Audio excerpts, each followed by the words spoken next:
의 이름으로 감사하며 기도드리옵나이다. 아멘. 나라마다 지역마다 풍수 비례이 다 다르지요. 우리가 살아가는 우리나라는 아침에 해가 뜨면서 모든 일이 시작이 되어지는 것을 보는데, 저 중동 나라는 이제 달이 뜨면서부터 시작된다라고 하는 거예요. 왜냐하면 해가 뜨면 이제 더워지기 시작을 해서 꿈쩍을 못하는 거죠. 그러나 달이 뜨기 시작하면, 즉 해가 지기 시작하면은 이제 사람들이 움직일 수가 있게 되어져서 여러 가지 행사를 치르는 것을 보게 됩니다. 그래서 어떻게 보면은 이 더운 나라 사람들 우리가 볼 때는 게으르다, 낮에 일 안 하고 게으르다라고 이야기하지만 그들은 낮에 일할 수가 없기 때문에 저녁 때라든가 그 다른 시간 더위를 피해서 일하는 것을 보게 됩니다.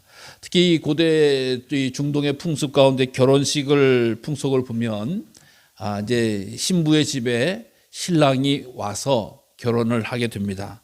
결혼식이 시작되는데 이제 신랑이 신부의 집에 도착하는 시간이 정해져 있질 않아요.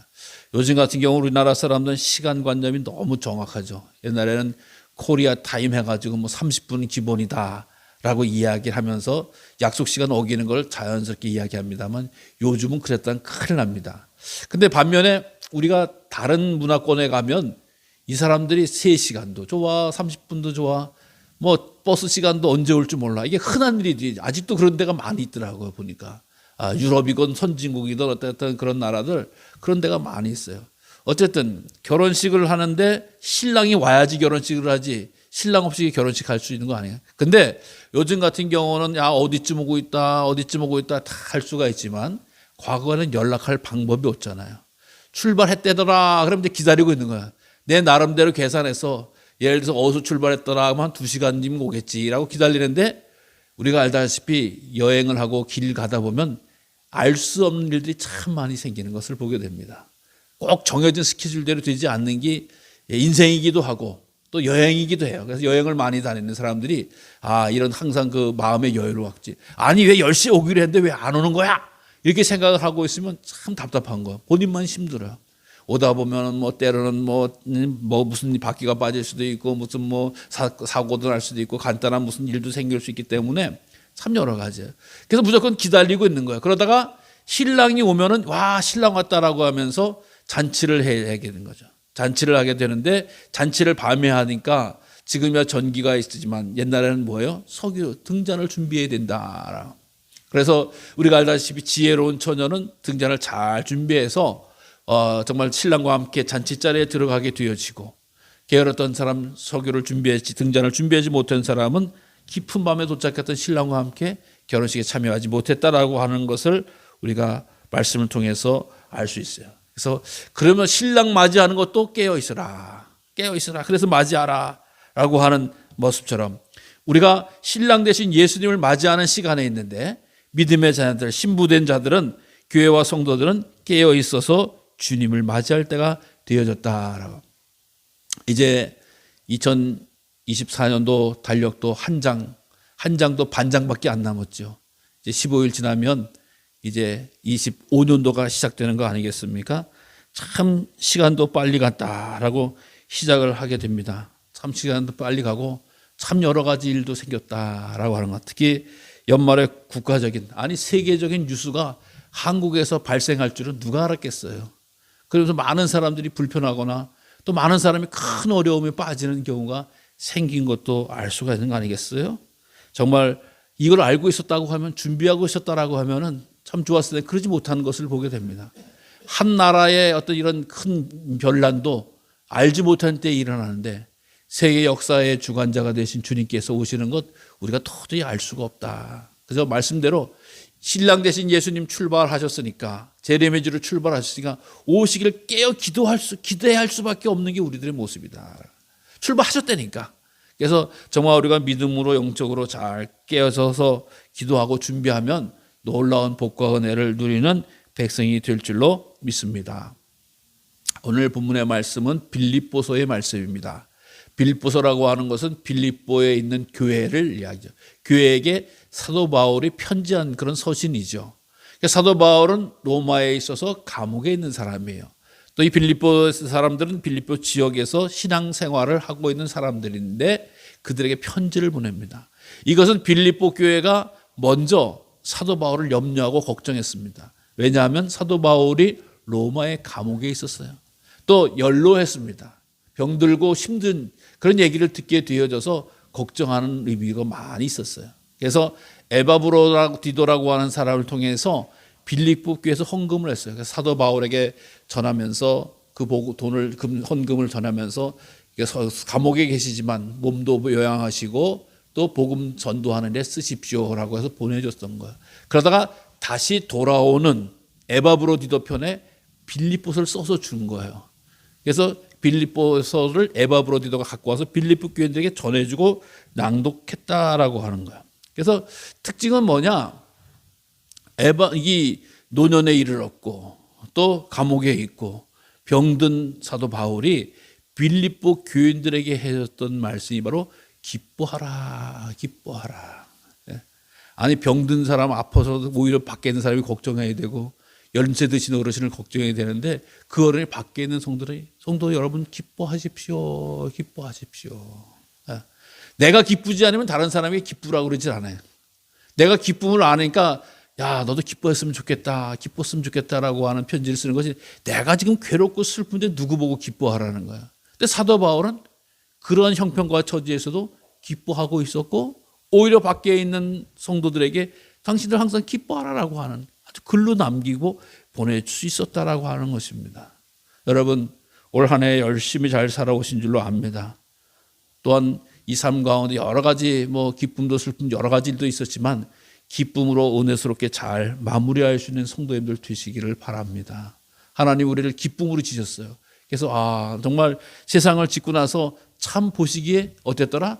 좋았더라. 나를 지으시고 좋으셨더라 라고 하는 말씀을 기억하시고 그러면서 빌립보서는 먼저 말하는 거죠. 주 안에서 항상 기뻐하라. 주 안에서 항상 기뻐하라. 다시 말하노니 기뻐하라. 기뻐하지 않을 것 같으니까 기뻐하라 라고 하는 거예요. 다시 말하노니 기뻐하라. 여러분 기뻐하십시오. 기뻐하십시오. 어떻게? 주 안에서. 아니 어떻게 기뻐할 게 있어야지 기뻐하죠. 맞는 얘기예요. 믿음 없는 사람들은 주 안에 있지 않는 사람들은. 근데 사도 바울이 무슨 돈으로 인해서 기뻐하라, 권세로 인해서 기뻐하라, 사람으로 인해서 기뻐하라고 하는 말씀이 아니잖아요. 주 안에서 기뻐하십시오. 주 안에서. 그러니까 주 밖에서 있어서 기쁜 건 생각하지 않겠다는 거예요. 주 안에서 기뻐할 수밖에 없는 이유가 있다라고 하는 겁니다. 그것은 뭡니까? 바로 죄 사함의 기쁨이다. 죄 사함의 기쁨이다. 아무리 내가 생각해도 해결할 수 없는 문제. 내 지은 죄를 꼭 감옥에 가야지 해결하나? 죄값을 어떻게 치를 것인가? 늘 우리를 더럽게 하고 불편하게 하고 아프게 했던 그 문제. 그것이 내가 어떻게 해야 되나 고민했지만 사도 예수님께서 세상 오셔서 짊어지심으로 인해서 그 내 죄가 사하셨구나라고 생각할 때마다 감사하는 거예요. 그래서 내가 하나님의 영광스러운 나라에 복된 자리에 천국 잔치에 들어갈 수 있다라고 생각하는 것만큼 생각할 때마다 기뻐하는 거야. 지금 비록 감옥에 있지만 사도 바울은 이미 빌립보 감옥에 있을 때 어떻게 이야기했습니까?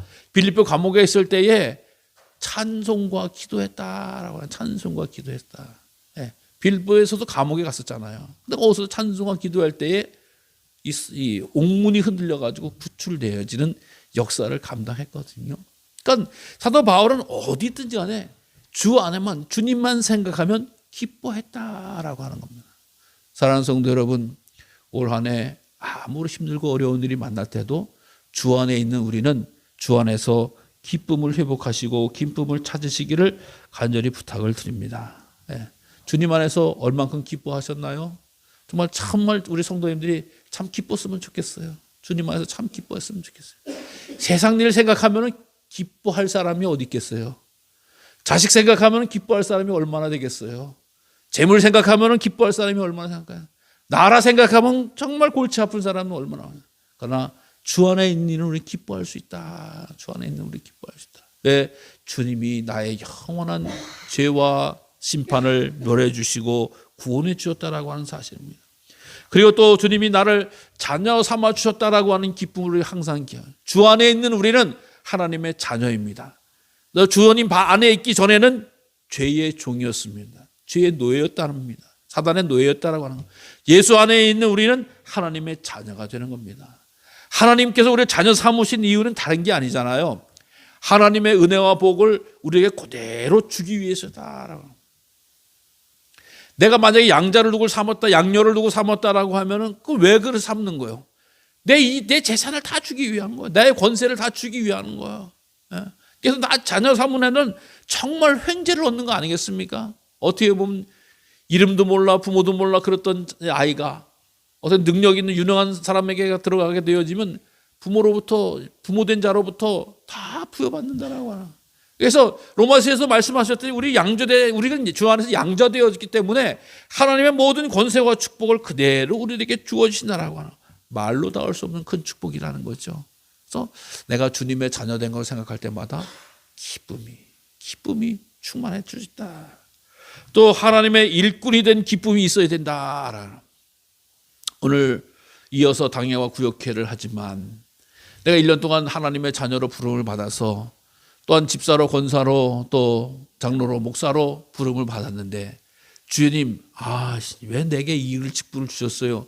라고 하는 게 아니라 주님 부족함에도 불구하고 이렇게 귀한 직분을 주셔서 나름대로 해도 충성할 수 있는 기회를 주신 것 감사를 드립니다. 그 기쁨을, 그래서 조그만 일을 할 수 있었던, 큰 일을 할 수 있었던 그 한 것이 주님의 일을 감당할 수 있는 것이 저에겐 큰 기쁨입니다 라고 하는 마음을 가져야 되는 거 아니겠습니까?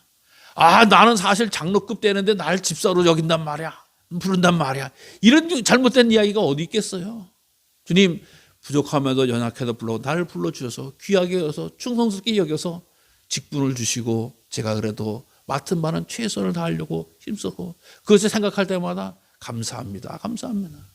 사실상 공동묘지 가보세요. 이 영안실 가보세요. 다 그 앞에 다른 사람 이야기는 둘째치고 믿음의 성도들은 집사, 권사, 목사, 장로라고 하는 걸 위해서 누구누구 고 집사 누구누구 고 집사 누구누구 권사 누구누구 다 쓰잖아요. 이 하나님의 직분이 없는 사람은 그 앞에 직분이 없잖아요. 장로, 경찰서장 누구, 군수 누구 이렇게 쓰지 않습니다. 분명히 그 앞에 하나님이 해주신 귀한 일꾼들에게 그 충성스러운 일꾼들, 집사, 권사, 목사, 장로라고 하는 이름을 주고 그 앞에 영원히 남겨두는 것을 보는 거 아니겠습니까? 그러니까 하나님께서 내게 충성스럽게 여겨서 귀한 직분을 주실 때 감사함으로 받고 또 그 감사함 가운데서 기쁨으로 살아가는 것이 우리 성도들의 모습이고 올 한 해 동안 우리의 성도님들 일꾼으로서 직분자로서 충성하면서 기쁨으로 사셨기를 간절히 주의 이름으로 부탁을 드립니다. 또 주께서 가까우시다라고 말씀하고 있어요. 주께서 가까우시다라고 하는 말씀은 마라나타라고 하는 말인 것과 비슷해요. 주 예수님께서 오신다. 주께서 가까우시다라고 하는 것은 이미 주님께서 출발하셨다. 다시 오시기로 출발하셨다라고 하는 거야. 근데 이때 어떻게 해야 되냐? 너희 관용을 모든 사람에게 알게 하라. 관용이라고 하는 말, 흔히 쓰는 말은 아닙니다만 우리가 대충 이해하기를 친절하고 넉넉하고 너그럽게 용서하는 마음입니다. 그러니까 너그럽게 용서하고 이해심도 많고 또 넉넉한 친절한 모습인데 이 관용, 즉 믿음의 성도들의 관용, 이 마음을 어떻게 모든 사람에게 알게 하라. 모든 사람에게 알게 하라. 주께서 가까우시다. 주께서 오고 계시니까 이것을 여러분들은 성도들은 너희는 모든 사람이 이해로운 사람이요, 친절한 사람이요, 용서하는 사람으로 알게 하라. 이거는 적극적인 의미를 가지고 있는 거예요. 그냥 나는 하나님의 복만 받는 사람입니다라고 생각하는 게 아니라 나는 믿지 않는 자들에게 관용하는 사람이다. 왜? 그래서 그들의 마음을 녹이고 연락하고 받아들여서 어떻게 해요? 복음을 전하라. 마태복음에 보면 그런 말씀이 나오잖아요. 예수님께서 하셨던 말씀. 1만 달란트 빚진 자를 한 임금이 탕감을 해주냐. 1만 달란트라고 하는 게 숫자적으로 정확히 계산할 수는 없지만 수천억 원에 대한 금액입니다. 그걸 왕이 너 갚을 수 없으니까 내가 용서해 줄게. 얼마나 감사한 거야. 정말 자기 인생을 갈아 넣어도 빚을 반도 못 갚을 정도의 돈 아니겠어요? 1만 수천억 원이라고 하는 게. 근데 그걸 탕감을 받았어. 너무 감사하고 귀한 거야. 그러다 오다가 자기에 대해 고작 500만 원 빚진 자를 만났잖아요. 그래서 어떻게 네가 내다가 돈을 어떻게 번 건데 네가 그걸 띵겨 먹고 나 잘 살 수 있을 것 같아. 너 같은 놈은 안 되겠다 해서 모가지를 끌고 가가지고 재판에 놓고 감옥에 쳐놨던. 근데 그 소식을 들은 임금이 너는 자식아 내가 수천억 원을 했는데 넌 어떻게 그러고 나서 500만 원을 그걸 간 사람은 그렇게 하냐. 너도 같이 들어가라 라고 했다라고 하는 거예요. 여러분 이 마음 속에 관용하는 마음이 없으면 자기는 용서받아야 된다라고 생각을 하고 다른 사람은 용서받아서는 안 된다라고 생각을 하는 거예요. 나는 용서받을 사람이고 다른 사람은 내게 손해를 지킨 사람은 용서받지 못할 사람이라고 하는 생각이 들어온다라고 하는 거예요. 사랑하는 성도 여러분, 우리가 올 한 해를 살아가면서 미움과 또 적의와 또 실망과 또 어떤 그런 부담감이 점점 쌓여져 가는 게 자연의 모습입니다. 그러나 주 안에 있는 우리는 그것이 녹아졌다라고 하는, 풀어졌다라는 소식을 알게 하라고 하는 거예요. 내가 너를 지난번에 미워했지만 내가 너를 감당할 수 없었지만 내가 예수 믿고 주님께서 오고 계시니까 너를 용서한다라고 하는 거예요. 이해한다라고 받아들인다라고 하는 것을 혼자만 아는 게 아니라 모든 사람이 알게 하라. 왜? 우리가 용서한 만큼, 용납한 만큼 다시 오신 주님께서 우리를 용납하시기 때문에 우리를 이해하시고 품어주시기 때문에. 그래서 우리가 늘 생각할 때에 지금 한국 사회에서 우리 기독교인들이 좋은 평가를 듣지 못하잖아요. 용납하는 사람들, 관용하는 사람들이라고 하는 표현은 사라진 지 너무나 오래됐습니다. 자기만 아는 사람들. 그렇게 생각을 하면서 많은 평가를, 지적을 받는데 물론 다 옳은 건 아니지만 어쨌든 우리들의 관용을 믿음의 사람만 알게 하라라고 하는 것이 아니라 모든 사람에게 알게 하라. 참 성도들은, 참 믿음의 자녀들은, 참 그리스도인들은 관용하는 사람, 이해로운 이해를 봐주는 사람, 너그러운 사람, 품어주는 사람, 용서해주는 사람이다 라고 하는 것을 알려주고, 하나님께 알리라고 하는 얘기 아니잖아요. 사람들에게 알려주라.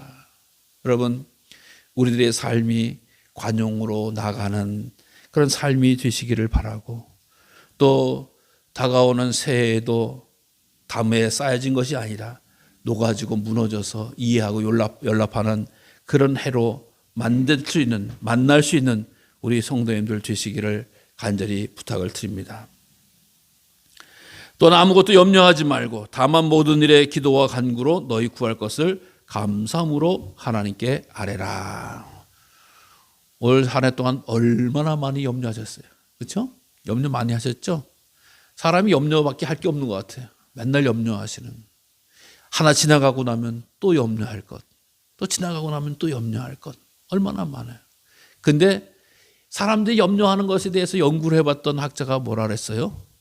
이것 빼고 저것 빼고 쓸데없는 거 빼고 옳지도 않을 일 빼고 뭐 이것저것 염려하면서 다 계산을 해봤더니 어쩔 수 없는 일들은 한 8% 정도는 어쩔 수 없이 다가오는데 나머지 92% 정도는 염려하지 않아도 될 일 갖고 염려를 한대잖아요. 왜 이렇게 염려를 끌어당기는 건가? 그러니까 아무것도 염려하지 마라. 아니 어떻게 염려합니까? 여기서 말씀은 조금 더 구체적으로 설명을 드리면 그래요. 아무것도 염려하지 말라라고 하는 것은 염려 자체를 하지 말라는 거예요. 우리 인간은 염려할 수밖에 없는 사람이에요. 그럼 어떻게 되냐? 염려가 떠오르고 내가 지금 염려하고 있구나라고 하면은 염려를 멈추라라고 하는 얘기예요. 어떻게 해요? 염려를 멈추라. 염려를. 그래서 염려를 멈추는 방법은, 제일 좋은 방법은 뭐예요? 기도하는 거예요. 기도하는, 간구하는 거예요. 계속 염려하면 염려가 염려를 낳죠. 근심이 근심을 낳고 걱정이 걱정을 낳습니다. 근데 복잡하고 어려울 때 염려를 멈춰야 되는 거예요. 염려를 계속 하고 있으면 어리석은 사람인 거예요. 믿음이 없는 사람인 거예요. 염려하다 보면 믿음이 다 떠나가게 됩니다. 믿음이 파손하게 되는 거예요. 염려를 할 수밖에 없는 게 우리의 모습인데 어떻게 염려 안 하냐? 그럼 염려를 멈추면 된다라고 하는 거예요. 염려를 멈춘다. 그래서 어떻게 기도해야 된다. 기도해야 된다. 제 개인적인 말씀을 제가 잠깐 드렸던 것도 있는데 저도 이 생각 저 생각은 머리가 너무 복잡하고 답답하고 때로는 뭐 이렇게 생각 여러 생각이 다 들어요. 그때 저는 요즘 그렇게 어쩌냐 성경 쓰면서 가는 거예요. 성경 쓰다 보면 필사하다 보면 어느새 염려가 다 생각이 딱 멈춰지는 거예요. 예? 그게 없어지는 건 아니지만 그렇다 그 다음에 쫙 써다 그 생각이 딱 멈춰지고 나면 그거 갖고 또 염려할 수 있는 게 아니에요. 다른 생각이 드는 거죠. 또 좋은 생각이 들고 좋은 마음이 떠오르게 되는 거 아니겠어요? 아무것도 하지 않고 계속 염려에만 쫓아다니다 보면 아무 되는 일이 없다라고 하는 거예요. 오늘도 우리 삶 가운데서도 늘 닥쳐오는 게 염려잖아요. 근데 염려를 계속 품고 있지 말고 염려를 멈추고 기도와 간구로 특별히 하나님 앞에 감사했던 것을 떠올리면서 기도하라고 하는 거야. 왜 또 감사할 건 없겠습니까? 우리가 돌이켜보면 너무나 감사할 게 많은 거 아니겠어요? 예? 야, 이런 것만 생각하니까 맨날 손해보는 것 같고 억울한 것 같고 아쉬운 것 같지만 받은 걸 생각하고 하나님께서 채워주신 걸 생각하면은 감사가 넘치는 게 또 우리들의 삶이잖아요. 예? 그걸 잘 생각해서 하나님 앞에 아뢰면 귀한 믿음의 자리를 채워나가게 되어진다라고 하는 것입니다. 그러면 모든 지각에 뛰어난 하나님의 평강이 그리스도 예수 안에서 너희 마음과 생각을 지키신다. 모든 지각에 뛰어난. 여러분 사람 가운데서 아무리 똑똑한 사람도요 다 염려하고 있어. 다 걱정하고 있고 다 절망하고 있는 거예요. 요즘 나라에 큰 일을 저질렀던 사람들이 제일 똑똑하다는 대학 나오고 제일 똑똑하다는 군대 학교 나오고 제일 똑똑하다는 경찰학교 나온 사람들이라고 이야기하잖아요. 대한민국에서 수재들만 다 모여가지고 그 짓을 한 거예요. 세상 사람들의 염려를 찢어드린 거 아니겠습니까? 그러니까 아무리 뛰어난 지각에 뛰어난 사람도 때로는 자기네들이 잘해보려고 했는지 어쨌든 간에 염려 끼쳐주는 거예요. 그런데 모든 지각에 뛰어난 하나님이 우리에게는 평강을 주신다는 거예요. 평화를 주신다는 거예요. 기쁨을 주시는. 그러니까 하나님을 떠나면 그 누구도 평강의 자리에 이를 수가 없습니다. 모든 지각에서 뛰어난 세상 사람들이 아무리 뛰어나다라고 해도 그 지각에서 제일 뛰어나신 하나님께서 주시는 평강이 우리의 삶이 되어야 되지 않겠습니까? 그리고 나서 너희 마음과 생각을 지키시리라. 너희 생각을 지키라. 지킨다라고 하는 말은 군사 용어예요. 보초서 준다라고 하는. 하나님께서 주시는 그 평강이 예수 그리스도 안에 있는 자에게 마음과 생각이 이렇게 두려움에서, 두려움이라고 하는 말이 어떻게 보면 염려라고 하는 말이 마음이 분리된다라는 거거든요. 여기저기 막 나눠진다라고 하는 그것을 그러지 않도록 잘 지켜주신다라고 하는 이런 겁니다. 그래서 내 마음이지만 내 생각대로 하고 내 마음이지만 내 마음대로 하는 것이 중요한 것이 아니라 하나님이 지켜주신 은혜 가운데서 거하고 행하는 것이 가장 귀한 일이라고 하는 것입니다. 사랑하는 성도 여러분, 주님께서 오시는 이 계절, 또 주님께서 만나기 기뻐하시는 이 계절에 정말로 우리 하나님의 귀한 뜻을 잘 찾고 구별하고 준비하고 예비하는 우리 성도님들 되시기를 바랍니다. 주께서 가까우신다. 주께서 가까우신다. 주께서 이미 내 신랑 되신 예수님께서 신부된 교회와 우리 성도들에게 내가 너희들에게 다시 가마라고 하면서 출발을 하신 거예요. 오고 계시는 거예요. 그때 우리는 어떻게 예비할까? 항상 주 안에서 기뻐하면서 관용하면서 염려하지 않으면서 감사하면서 신랑 되신 주님을 만나는 것이 최고의 복이다. 우리가 알다시피 기쁨으로 준비할 일이 있고 슬픔과 괴로움으로 준비할 일이 있는 거 아시잖아요. 예? 예를 들어서 우리가 좋은 일을 위해서 준비하면 고생스러워서 고생스러운 게 아니잖아요. 우리 자녀들이 성숙해서 잔치를 간다 그러면 돈이 들어가든 힘이 들어가든 잠을 못 자든 힘든 부모가 어디 있겠어요. 그냥 그걸 준비하면서 기쁜 것처럼 이 천국 잔치를 잘 준비하면 기쁨으로 준비하는 자가 되는. 그러나 어떻게 보면은 예를 들어서 사형수가 죽음을 놓고 준비한다라고 하면 너무 괴롭고 아픈 거 아니겠습니까? 그런 자리에 우리가 가는 것이 아니고 천국의 잔치를 준비하는 것처럼 기쁨으로 준비하는 이 계절이 되어져서 하나님과 동행하시고 하나님의 말씀이 우리 삶에 지지가 되어지고 인도가 되어지고 승리가 되어지는 복을 넉넉히 누릴 수 있는 우리 모두가 되시기를 간절히 주님의 이름으로 축원합니다. 하나님